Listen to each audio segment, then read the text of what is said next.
Depression, یہ وہ لفظ ہے جس سے میں ہمیشہ کتراتی ہوں۔ جانتی ہوں کہ کہیں نہ کہیں اس کی جڑیں میرے اندر بھی اتری ہوئی ہیں اور ان پر کانٹے اگنے لگے ہیں کہ یہ ایک ہاتھ دانت جھاڑی میں بدل جائے، اس دن سے ڈرتی ہوں۔ جب کوئی کہتا ہے کہ وہ لا نفی کی کیفیت سے گزر رہا ہے تو میں سمجھ سکتی ہوں، کیونکہ اس سے بڑھ کر کمزوری، خوف اور یاس کوئی اور نہیں ہو سکتا۔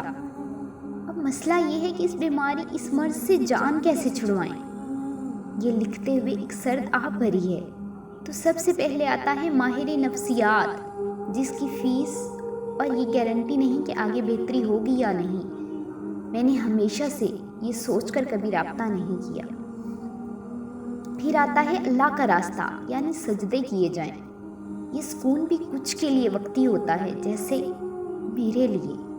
میں نہیں جانتی کہ آپ کے لیے کیا بہتر ہو سکتا ہے، مگر اتنا ضرور جانتی ہوں کہ یہ ایک جنگ ہے اور خود سے ہے، تو اسے لڑنا بھی خود ہی پڑے گا۔ جب حد سے زیادہ مایوسی پھیلنے لگے تو دماغ کا دھیان بٹائیں، پانی پی لیں بہت سارا، چہل قدمی کریں، خود کو مثبت لوگوں میں شامل کر لیں، سب سے کنارہ اختیار کر لیں، عارضی طور پہ سو جائیں، باہر نکلیں،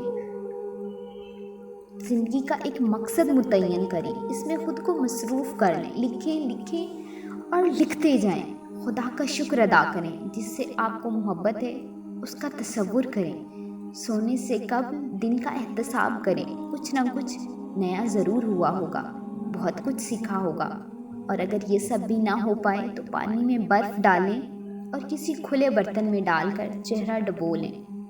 بعض دفعہ ہمیں صرف سن ہونا ہوتا ہے۔